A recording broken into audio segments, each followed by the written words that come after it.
just for you. In tonight's video, I am going to be reading you to sleep. I've tried to find a book that is child related, so it's easy to follow, especially for me since English is not my first language, but I couldn't find one, so I chose the following book.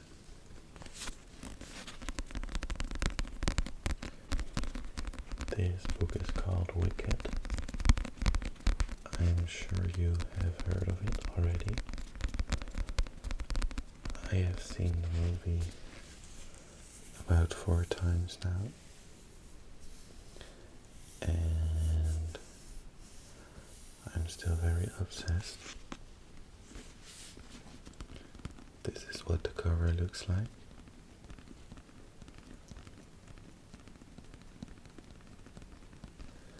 So I'm gonna read it to you guys.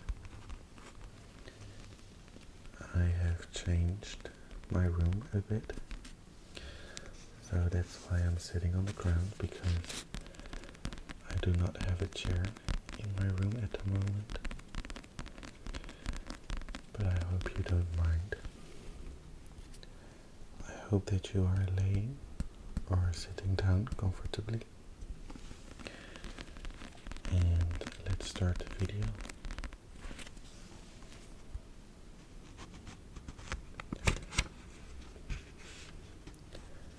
I have chosen to begin at page 30 because I feel like I can understand what they are saying here, so let's just start.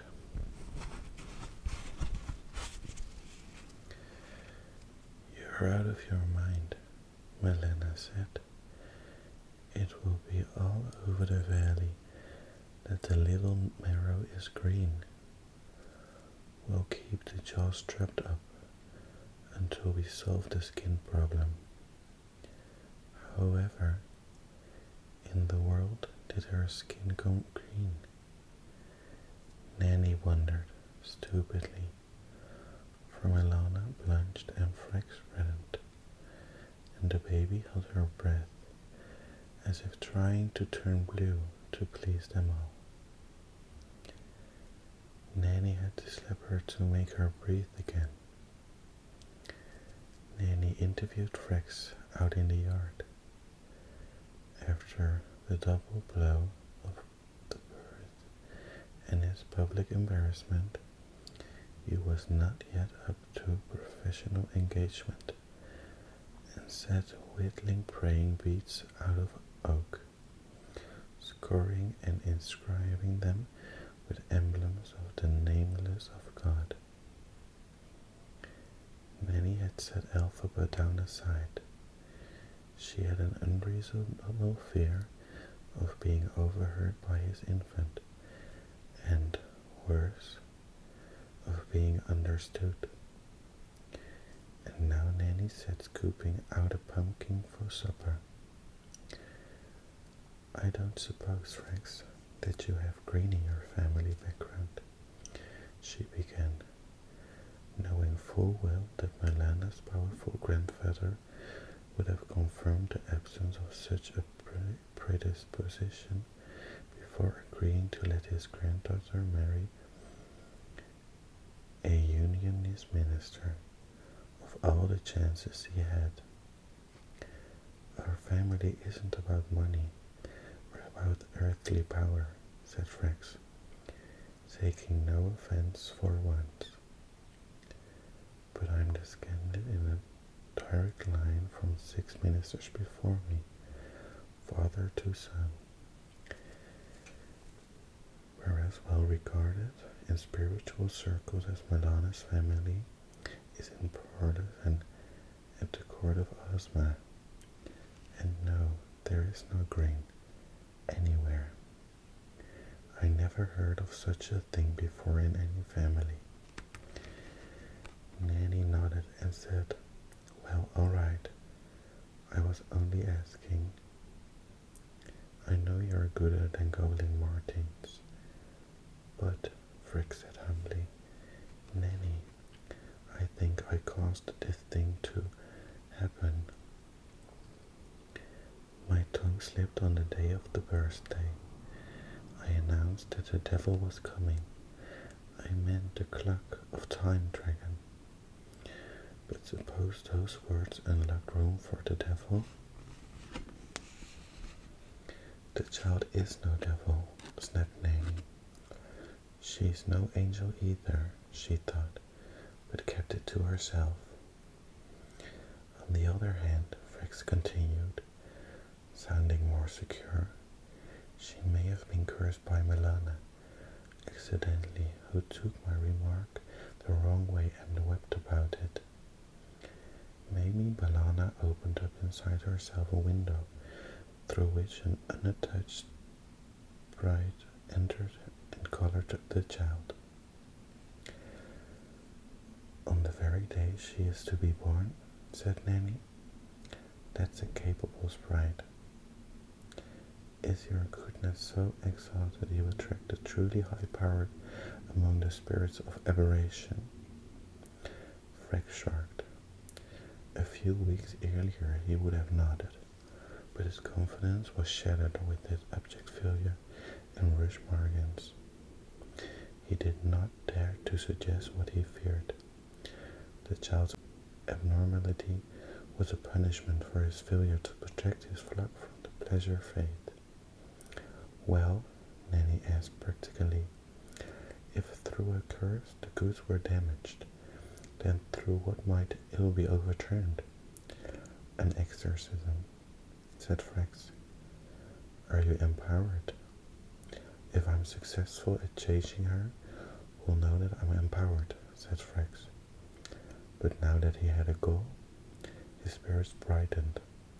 He would spend some days in fasting, rehearsing prayers, and collecting supplies for the arcane ritual. When he was off in the woods and Elphaba napping, Nanny perched on the side of Milana's hard marriage mattress. Frex wonders if his prediction that the devil was coming caused a window in you to open, letting an imp pass through to spoil the baby, said Nanny. She was crocheting an edge of lace, clumsily. She had never excelled at piecework, but she likes handling the polished ivory crochet hook. I wonder if you opened another window. Milana, groggy from pin-up leaves as usual, arched an eyebrow in confusion.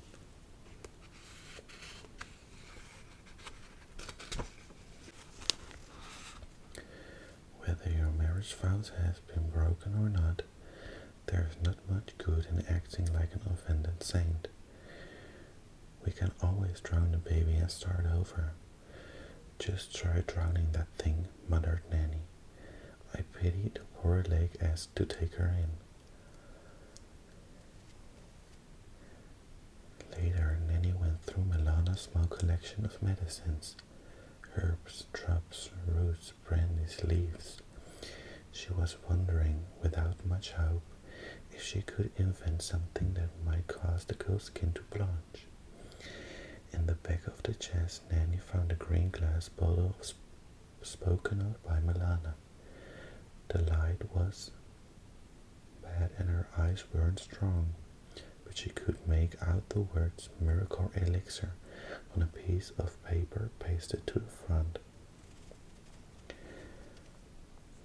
Though she had a native skill in healing, Nanny was unable to come up with a skin-changing potion. Bathing the child in cow's milk didn't make the skin white either, but the child would not allow herself to be lowered into a pail of lake water. She twisted like a cat in panic. Nanny kept on with the cow's milk. It left a horrid sour stink if she did not rub it off thoroughly with a cloth. Frex organized an exorcism. It involved candles and hymns. Nanny watched from a distance. The man was beady-eyed, perspiring with effort, even though the mornings were colder and colder. Elphaba slept in her binding cloth in the middle of the carpet, oblivious of the sacrament. Nothing happened. Frex fell, exhausted and spent, and crawled his green daughter within the crook of his arms, as if finally embracing the proof of some undisclosed sin. Milana's face hardened. There was only one thing left to try. Nanny gathered the courage to bring it up on the day she was to leave back from Colwyn grounds. We see that the peasant treatments don't work, said Nanny, and spiritual intercession has failed. Do you have the courage to think about surrogacy? Is there someone local who could magic the green venom out of the child? Frex was up and lashing out at Nanny, swinging his fists. Nanny fell backward of her stool, and Milana booked about her. She grinned. How dare you, cried Frex. In this household, isn't this green grow insult enough?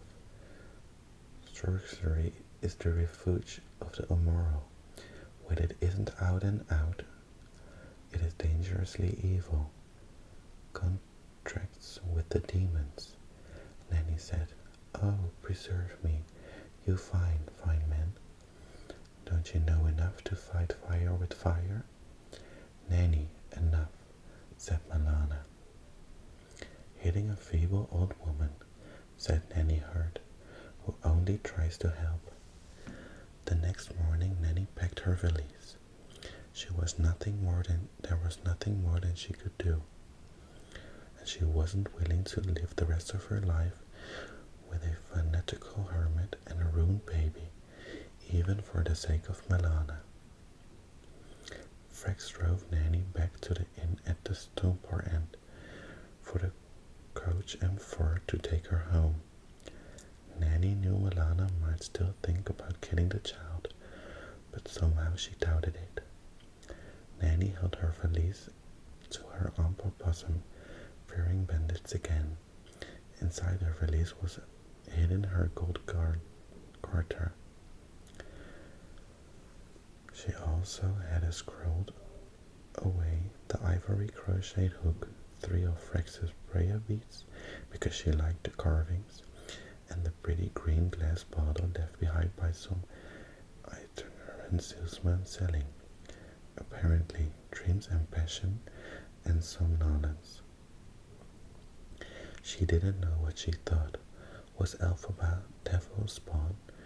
Was she half-elf? Was she punishment for her father's failure as a preacher, or for her mother's sloppy morals and bad memory? Or was she merely a physical ailment, a blight like a misshapen apple or a 5-legged calf? I am gonna stop reading right there. I hope that you are already in a deep sleep. If not, I hope that this calmed you down and made you relax. I wish you a good night and hope to see you in the next one.